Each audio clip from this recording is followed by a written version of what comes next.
The Goose Girl. Once upon a time, in a faraway kingdom surrounded by silver rivers and emerald forests, there lived a young princess named Elara. She was kind, gentle, and wise beyond her years.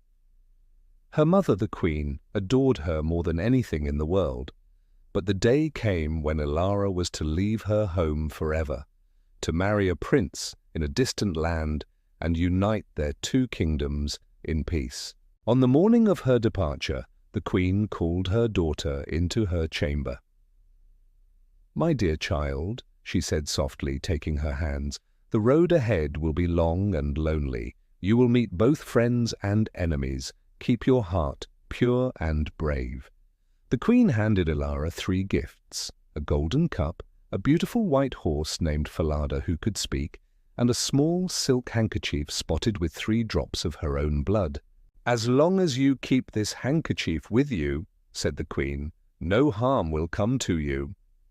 With tears in her eyes, Elara kissed her mother goodbye and began her journey, accompanied by her maidservant and the loyal horse, Falada. The jealous maid. For the first few days, all went well. The air was fresh, birds sang in the trees, and Falada trotted proudly beneath the sun. But as the days passed, the maidservant began to grow jealous. The princess was beautiful even in simple clothes, and Falada spoke only kindly to her. "Why should she have everything?" the maid muttered to herself. "Gold, jewels, fine horses, while I serve her like a slave." On the 7th day, when the sun burned hot and their water flasks were empty, they came upon a clear stream. The princess dismounted and bent down to drink. "Please," she said gently, "hold my horse while I take a sip." The maid laughed cruelly. "Hold it yourself! I am not your servant any more." Shocked, the princess asked, "What do you mean?" The maid's eyes glinted darkly. "I mean that you shall serve me now. Give me your horse, your royal dress, and your jewels, or I will leave you here to die." Elara trembled. Her heart beat fast, but she could see the maid was serious. So she obeyed, trading clothes and horses. At that very moment, a sudden gust of wind tore the magic handkerchief from her bodice and carried it away into the forest. She cried out, but it was gone forever.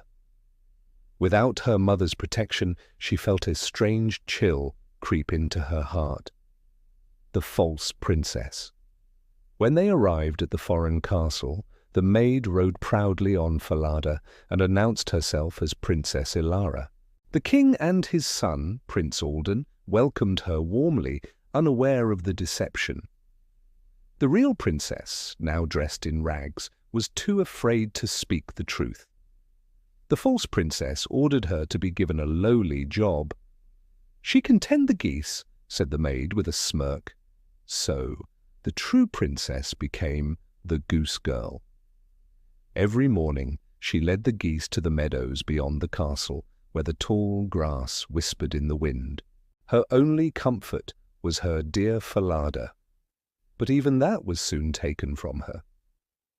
The false princess feared Falada might reveal the truth, for the horse still spoke.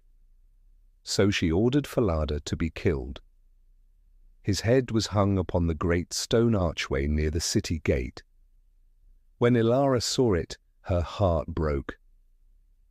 Every day, as she passed beneath it, she whispered softly, "Oh, Falada, hanging there so high." And Falada replied, "Alas, poor princess, riding by."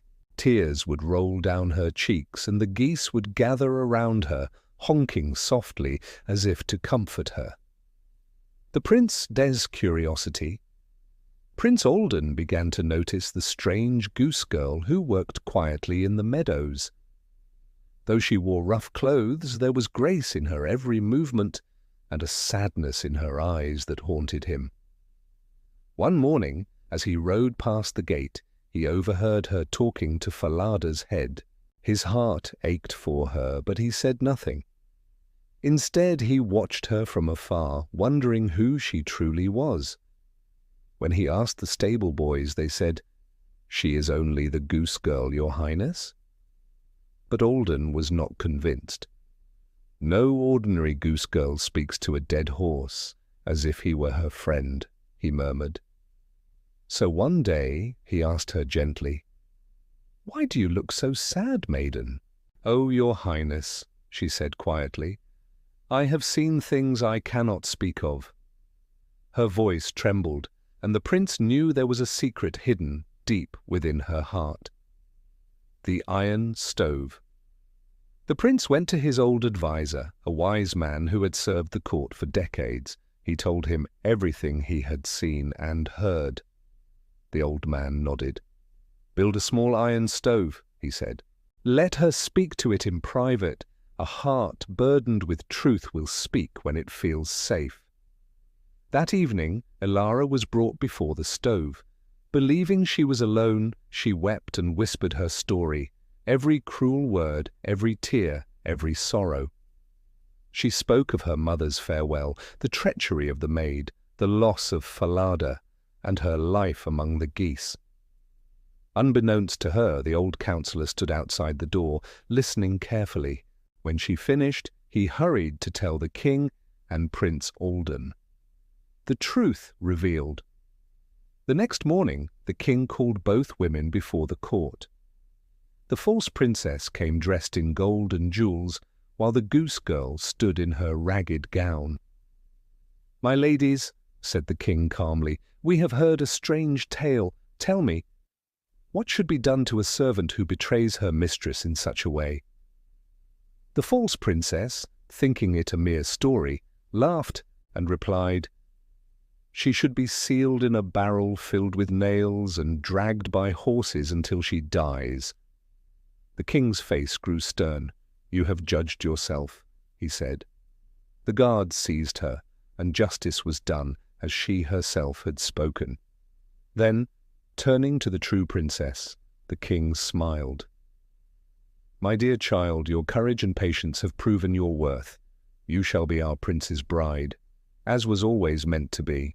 Happily ever after, Elara was dressed once more in royal garments. The golden crown shone upon her head, and the court rejoiced at her wedding to Prince Alden.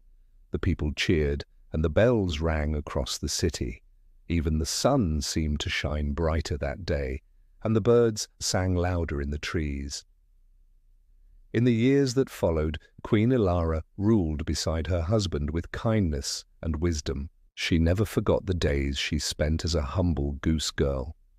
The lessons of patience, courage, and humility stayed with her forever.